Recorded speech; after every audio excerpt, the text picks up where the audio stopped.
Iran के Hormuz straight से फिर से कच्चे तेल और गैस के जहाजों का आवागमन शुरू हो गया है। भारत के कितने जहाजों ने बीते 3 दिनों में पार किया हॉर्मुज़ और कितने खड़े हैं इंतजार में, आपको यह आंकड़ा चौंका देगा। नमस्कार, मैं हूं आपके साथ ममता तिवारी और आप देख रहे हैं न्यूज़ 18 का डिजिटल प्लेटफॉर्म। ईरान के हॉर्मुज़ स्ट्रेट से फिर से कच्चे तेल और गैस के जहाजों का आवागमन शुरू हो गया है। इसी के मद्देनजर पिछले 72 घंटे में भारत और दूसरे देशों के झंडे वाले 9 जहाजों ने हॉर्मुज़ स्ट्रेट को पार किया है और इनमें से 7 जहाज माल लेकर भारत की ओर आ रहे हैं। 28 फरवरी 2026 को अमेरिका, इजराइल और ईरान के बीच युद्ध शुरू होने के बाद से शनिवार 27 जून 2026 तक भारत के लिए सामान ले जाने वाले 44 जहाज इस अहम समुद्री रास्ते से गुजर चुके हैं। जंग खत्म होने के बाद गुजर रहे 9 जहाजों में से 4 पर भारत का झंडा लगा है और 5 पर दूसरे देशों का झंडा लगा हुआ है।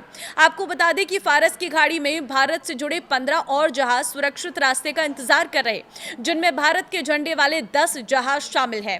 टीओआई की रिपोर्ट के मुताबिक इनमें से 4 जहाजों में फर्टिलाइजर यानी कि खाद लदी है और एक एनर्जी कार्गो जहाज है।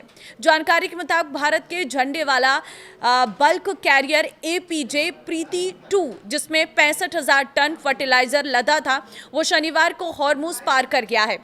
पश्चिम एशिया में फिर तनाव। एक दिन पहले 2 और जहाज देश सुरक्षा, जिसमें 1 लाख टन से अधिक कच्चा तेल था, और प्रभु पार्वती, जिसमें 18,732 टन कार्गो लदा था, दोनों इस समुद्री रास्ते से गुजरे हैं। इस बीच गुरुवार को हॉर्मुज़ में एक जहाज पर हुए हमले के बाद अमेरिका ने फिर से ईरान पर हमला किया है, जिसके चलते शनिवार को पश्चिम एशिया में तनाव फिर से बढ़ गया है। देखिए, अब तक कितने जहाज गुजरे हैं। सरकारी आंकड़ों के मुताबिक 1 मार्च से 17 जून के बीच सिर्फ 19 जहाज यहां से गुजरे हैं, लेकिन 17 जून को ईरान और अमेरिका के बीच एमओयू पर साइन होने के बाद से भारत आने वाले जहाजों की संख्या बढ़कर 25 हो गई है। जहाजों की आवाजाही पर नजर रखने वाले लोगों ने बताया कि 1 मार्च से अब तक हॉर्मुज़ से 15 बल्क कैरियर जहाज गुजरे हैं, जिनमें 13 एलपीजी कैरियर हैं और 11 कच्चे तेल के टैंकर और 2 एलएनजी कैरियर शामिल हैं। वहीं आपको यह भी बता दें कि पश्चिम एशिया में एक बार फिर तनाव बढ़ गया है। अमेरिका ने शनिवार को ईरान पर एक और सैन्य हमला किया है।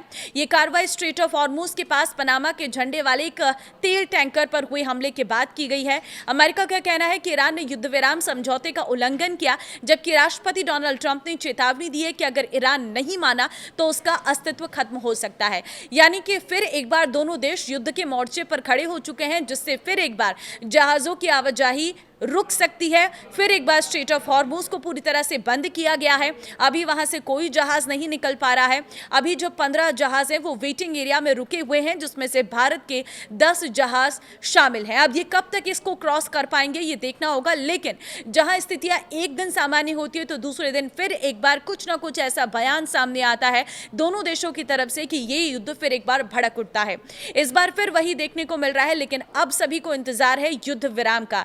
ये युद्ध जल्दी जल्दी समाप्त हो, ताकि पूरी दुनिया में जो आर्थिक संकट है, जो एक बहुत बड़ा संकट खड़ा हुआ है, वो खत्म हो सके। आपको क्या लग रहा है? मुझे कमेंट में अपनी राय जरूर दें। नमस्कार।